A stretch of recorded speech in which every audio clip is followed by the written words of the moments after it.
I have it, I just don't have it open. I'm opening it now. I think the school's going to be closed for this. I don't think so. I don't know anything about it, honestly. We hope for the best. So here we are, and this thing should be recording now. Are you recording? Yes, you are. All right. Okay, this is about doing presets in Rhino. Okay?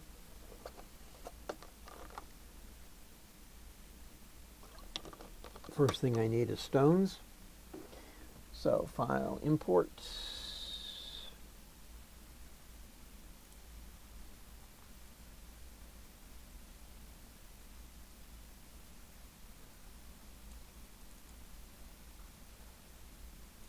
So we need to get the technical drawing of factory to have pictures Mm-hmm. on the bottom.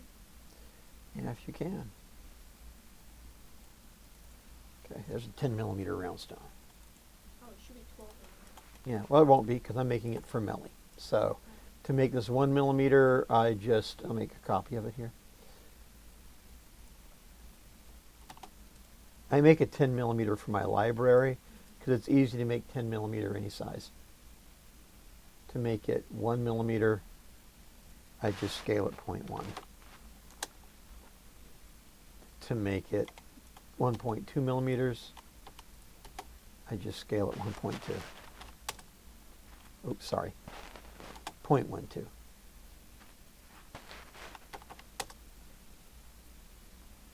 So there's a 1, there's a 1.2. Bring this over and hide it for now. So I'm going to create a strip of metal.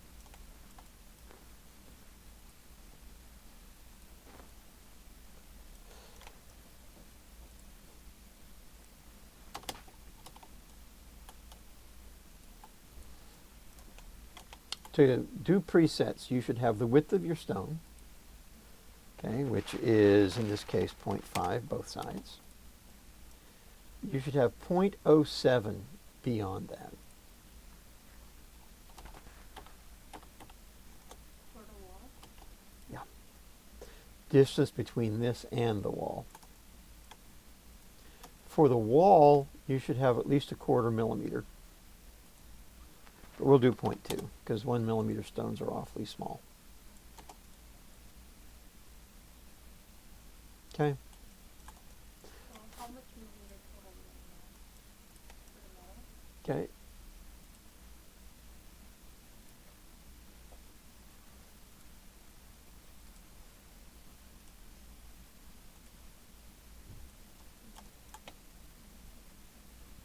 Okay. I need to make the sheet of metal for 1 millimeter stones 1 millimeter thick.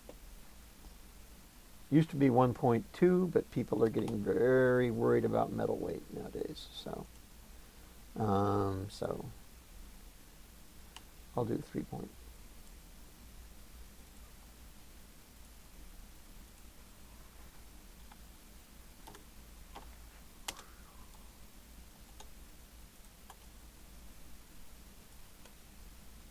Okay. And I will use this to make my strip of metal.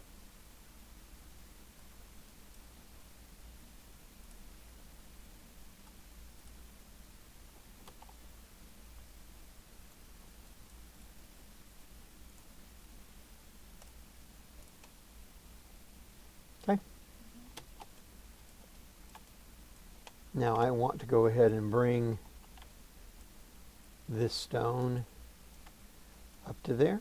So I'm going to ungroup it for a minute and get a copy of that center point. And I'm going to actually set a C-plane quickly to the top of this. Come on. And then I can just take that point and project it to the C-plane. Because in this method, you want to have the stone girdle at the surface of the metal. Just like that. Also going to want these two curves for my rim. I'm going to want those up to the top as well. So project those up. Actually, I was projecting the seaplane. Didn't want to delete them. There we go.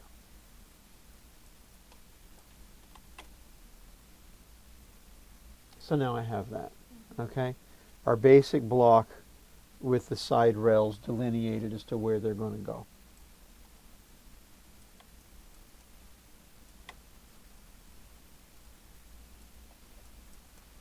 Hopefully I have a curve here. I do, good. Gonna need that. Whenever I make stones for my library, I make sure I have a girdle line and a center point, because you end up using them all the time. So I have that. The spacing on 1 millimeter stones is 0.2 millimeters, which is a lot thicker than any other stone. It looks really crazy, but it's because the stones can vary in size. Since you're going to use CZs, I'll take that down to 0.17 in between stones, because the CZs will hopefully be more accurately sized. 0.17. So I'm going to offset this curve 0.17. And that's my bumper. Okay, so as I lay stones out, I will lay them out so that those bumpers work. Wait, is it millimeter based or? It's millimeter based. Yes, everything's so 0.17 millimeters between the stones. Okay. Now there is, of course, a faster way to do this. I can grab the stone, and I can say to Rhino, transform array rectangular, and I could say I want this to go in the x direction. So I mean the y direction. This is the way it's going. So in the x direction I want 1, y direction I want 5, z direction 1, and the spacing would be 1.17.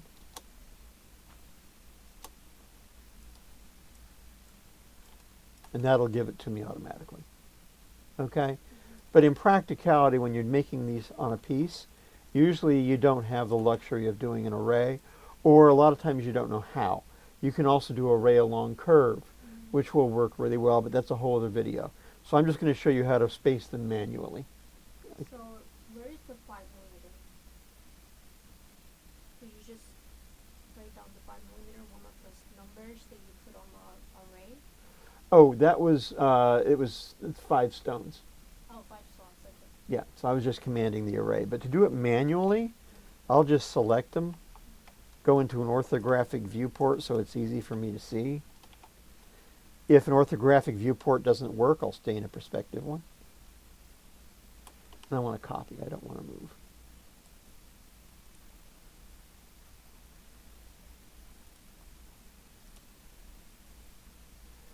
And as soon as those bumper curves are touching both of my girdles,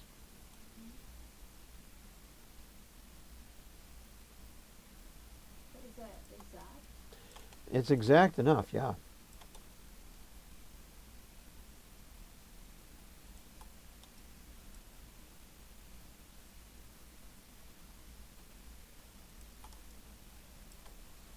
So let's say that's what we want.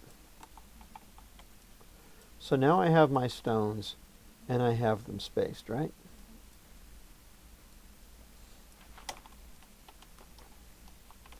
Next thing I need to do is create a V, a slot for these stones to sit in. Okay? There are several ways I can come up with that. The one I'm going to use right now is I'm just going to take this length of curve and extrude it straight up.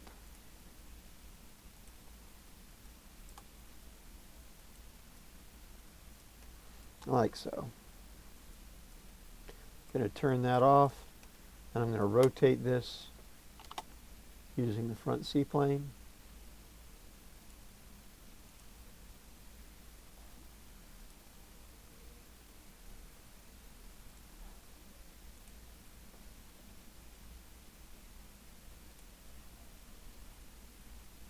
And what I want to do is I want to create a bed for that stone to sit in.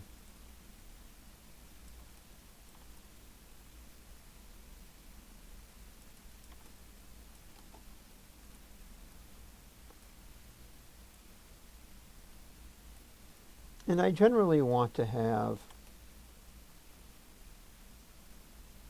a good third of the culet of the pavilion kind of breaking out down there. That should be good. Back to top C-plane, mirror it over, and trim. But if they want to sit on there, then should it be like bigger size than the triangle shape of the diamonds on the bottom? It should be that shape. That's what you're looking for. You need a seat for the stones to sit in. Okay? So we have something like that. All right? Going to join these two together.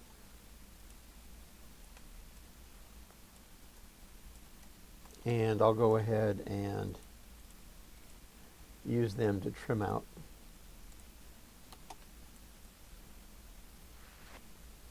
So you would have something like that, okay?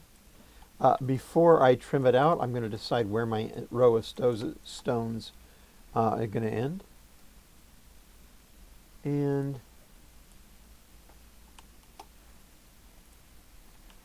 all right.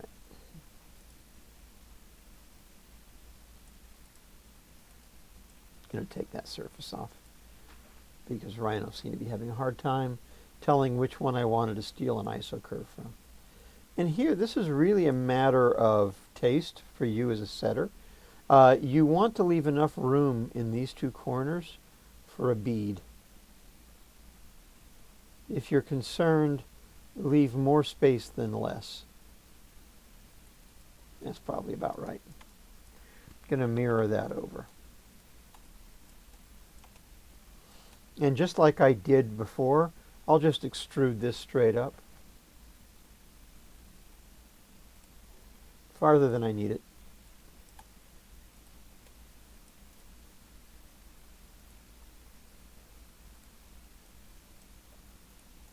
And I will rotate this down using the right C-plane.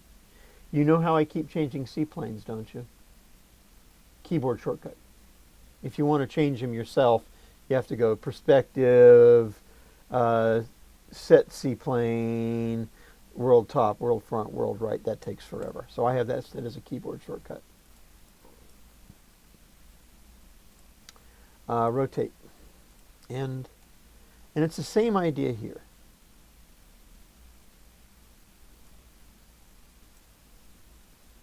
I want that to create a nice ramp at the end of that stone. That looks pretty good. I'm going to use these to trim off this ramp. I'm going to use this ramp to trim off that. I'm going to join these together.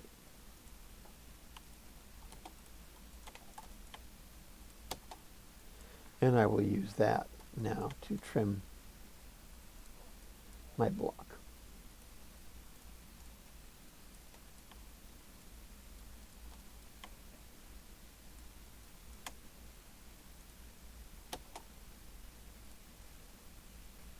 And I will join those together.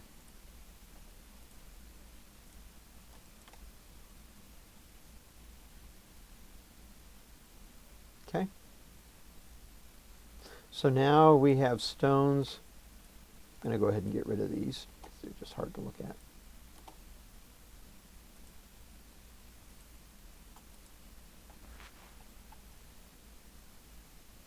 We have stones floating in a tray. What we have to do now is create the beads that will go in there and hold those stones. To do that, I'm actually going to want a copy of the top surface. to work with. I can get that a couple of ways, but the easiest way is just undo a little bit. Control C so it copies outside of Rhino, and then come back forward. And paste that back in so I have it for later. I'll hide it for now. I don't need these two curves anymore. That .07 that we have here at the bottom, what that's for is to keep your girdles from smacking into the edge here. That .07 gives you a little bit of daylight, a little bit of air. But how can you set the length of 0.7? Well, I did it by eye.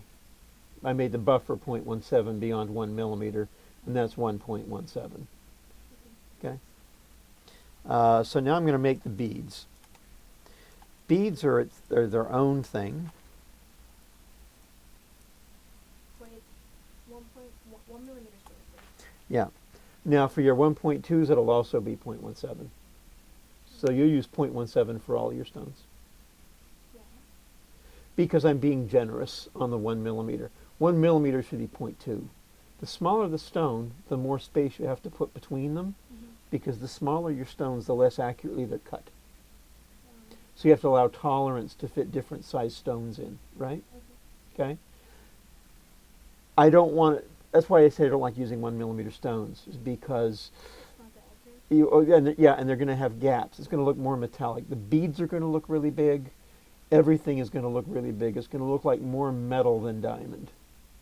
1.2 is a much prettier balance of diamond and metal.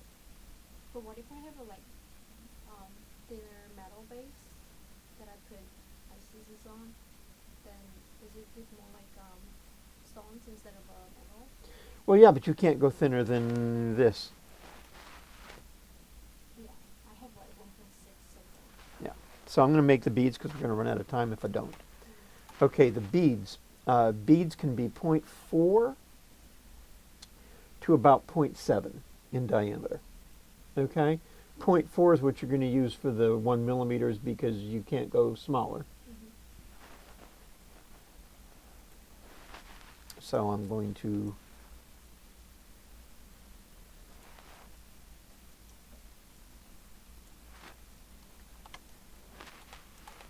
come in here and draw a curve, circle, center radius around 0, diameter 0.4. Okay. I'm going to create a conical or tapered extrusion for this because you want them to be tapered. They need to be tapered to work properly. There's your tapered extrusion. Okay. I always just do it by eye because it kind of changes with the size of the stones and the size of the bead. Right now the draft angle is 8. That looks too big to me. I'll try 5. And I'm just going to visualize that as a bead. I'll bet I could take it down to 4. Yeah. Yeah, I think that's good. So I'm going to go ahead and let it come up here. But wasn't it 4 on the bottom of it? Yeah, it will be. Yes. But unfortunately, you can't do this both sides. So I'm going to do upward first, and then I'm going to extend surface to get the bottom. And I'm going to set it to 1, so I'll hit the edge and just type in 1. Okay? That's my bead. To make the tip of the bead, I'm going to cap this. I'm going to set a C-plane.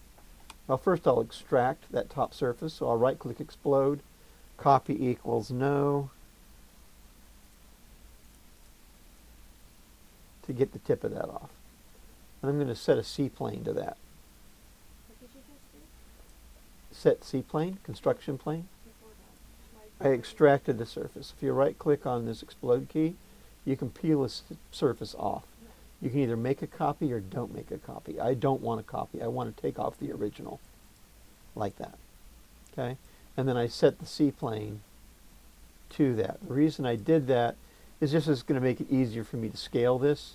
I'm going to scale this way down. And with the C-plane set to it, I can just use 0 as the base of scaling.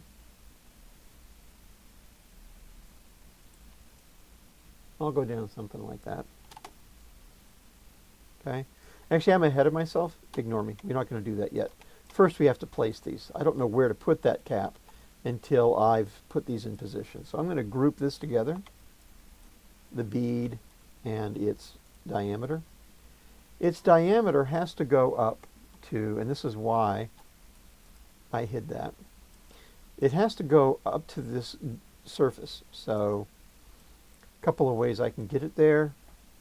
The way I'm going to do it is I'm going to take this first one and I'm just going to project it onto that C-plane or onto that surface. Project curves, delete input no, and then I can just grab this and move it and snap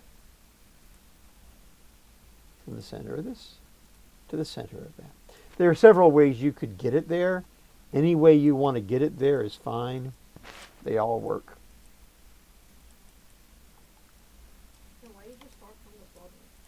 Because it's easier to draw the circle and everything, and I'm very comfortable moving around. If it's easier for you to think about it in space, then you can think about it in space. But I like to, since I'm very comfortable moving this anywhere I want to, I did that first. Okay, now what I need to do is I need to position it. So I'm going to bring back my stones. Okay? And I want this to land so they're going to be shared prongs. So I'm going to move it up like into this position here. Now if I want to be more accurate, okay, there are things I can do, but honestly by eye is going to be good enough. I want it to bite into each one of those stones equally.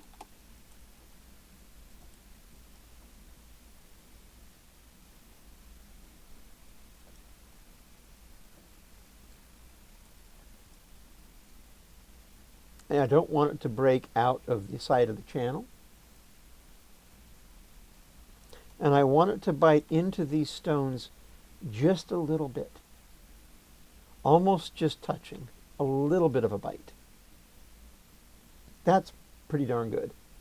Okay?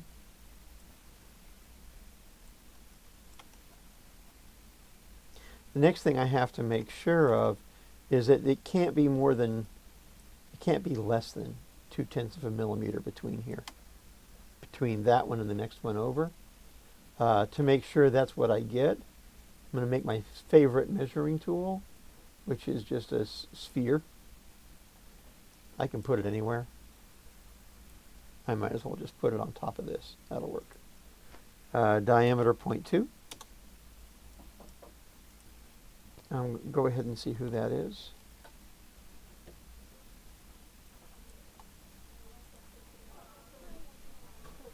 Yeah, we're running a little over.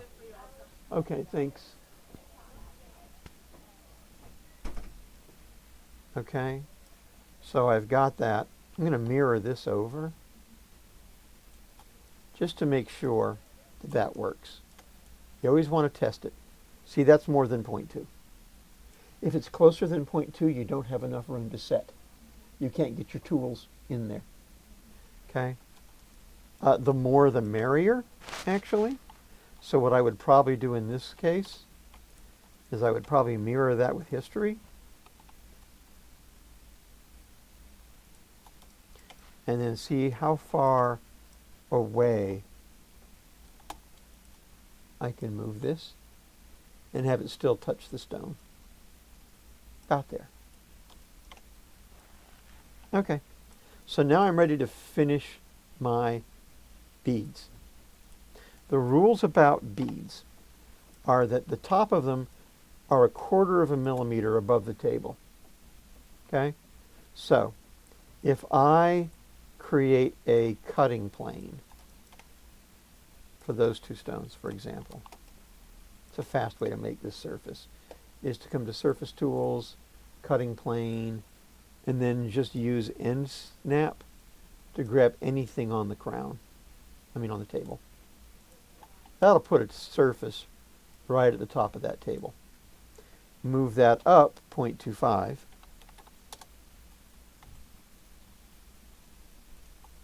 And that's the top of your bead.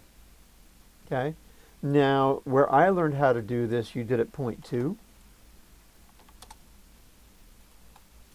which for a professional setter is good, but for an FIT setter, that's not giving you a lot of metal. Okay? So that's why we're going to do it 0.25. Is there any FIT setter here? You. Oh.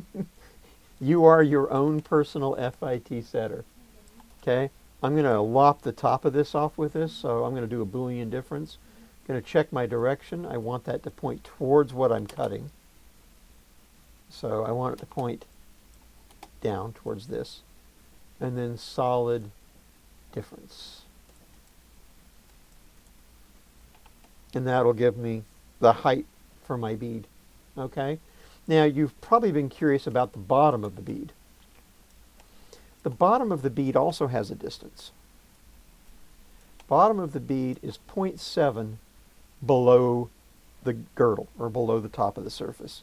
So if I take this surface that I made, or I kept from the beginning, if I kept that surface right there and I copy it,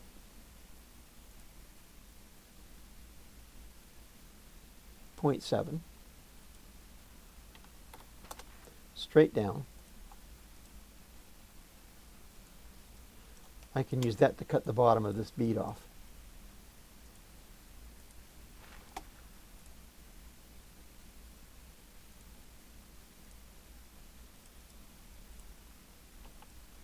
There's your bead. Last thing to do is to round the top, which is what I was showing you before. Extract the cap.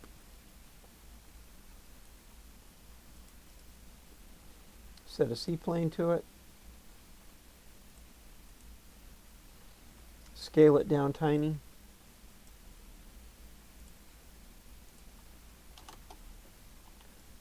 I don't know why it went there, but okay, we'll use center snap. Scale it down tiny, tiny, tiny. Extract an isocurve from this surface, going horizontally. You should have it be above the table of the stones. Something like that looks nice. Trim, and then do blend surface. Edge surface, edge of surface. That's fine. And you can play with these handles a little bit if you want to.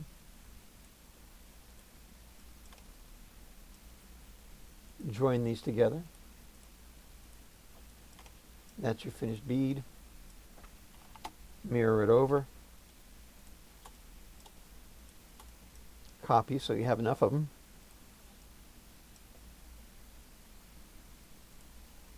I'll use the end of the culet.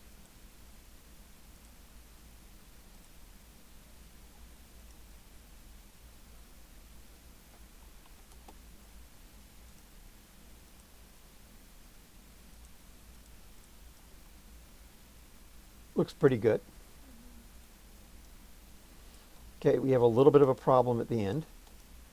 They break out a little bit. Okay. In this instance, I would probably just accept it rather than make it deeper. But if I wanted to make it deeper, I mean, if I wanted to, I could also bump those in a little bit, make them a little tighter. Won't hurt anything.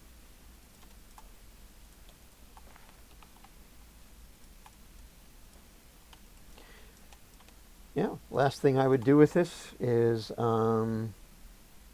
far as modeling this portion of it, is cut this off to some realistic length.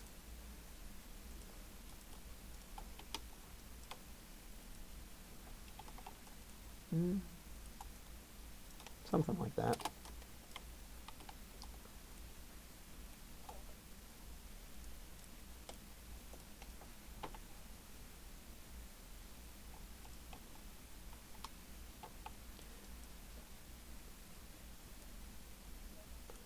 Okay.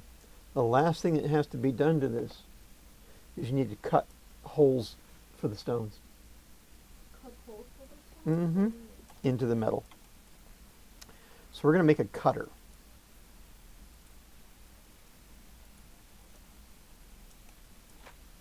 I'm going to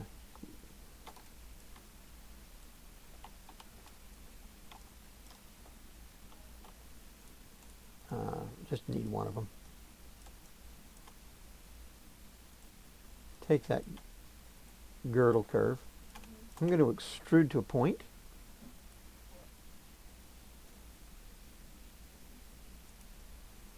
I'm going to go right to the culet. I'm going to extrude straight up. Just high enough to cut.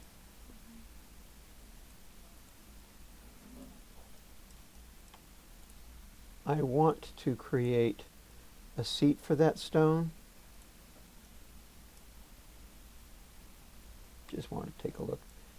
Yeah, something like that is pretty good.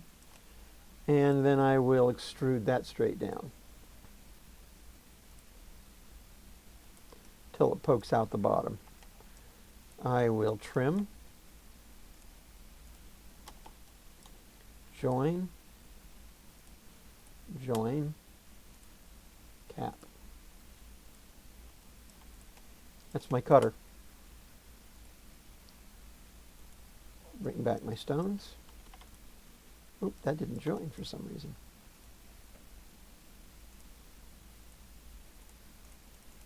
Oh, I see why. There's a surface in the way.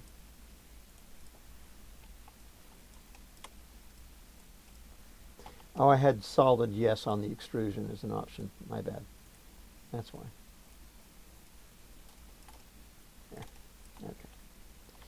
Bring back the stones. Copy this. And snap. One for each stone. Everybody gets one.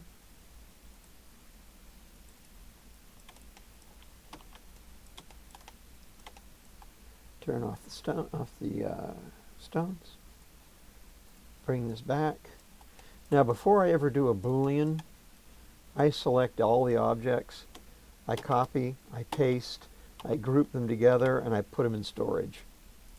That way, I have a copy before it was Boolean. It's just good hygiene. Solid difference.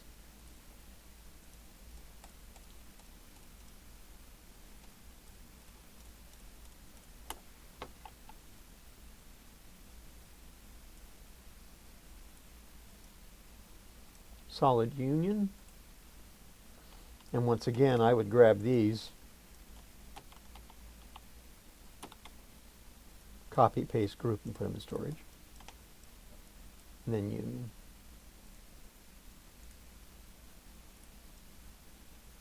That's what presets look like. You've got a seat for the stones. You've got a consistent prong to work with, beads. Open at the bottom.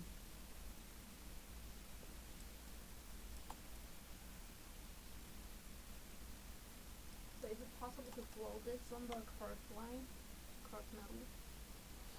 Yes and no. It's complicated. Yes, in principle it is, but you wouldn't sweep the whole thing. You would flow the stones along a curve. And then you would use the stones to then model. You could flow the stones. You could flow the V. You would want to do the caps in location because the flowing could change where those caps end up a little bit, and you want control. You couldn't really flow. You could flow the beads, okay? The beads and the stones you would have to flow rigid. You know what that means when you flow? Rigid is an option so things don't bend or distort. So you would flow the V portion with it distorting, normal, and you would flow the stones rigid so they don't move. So I need to learn that from the Yes. Okay? But I got to send you away. I will save this.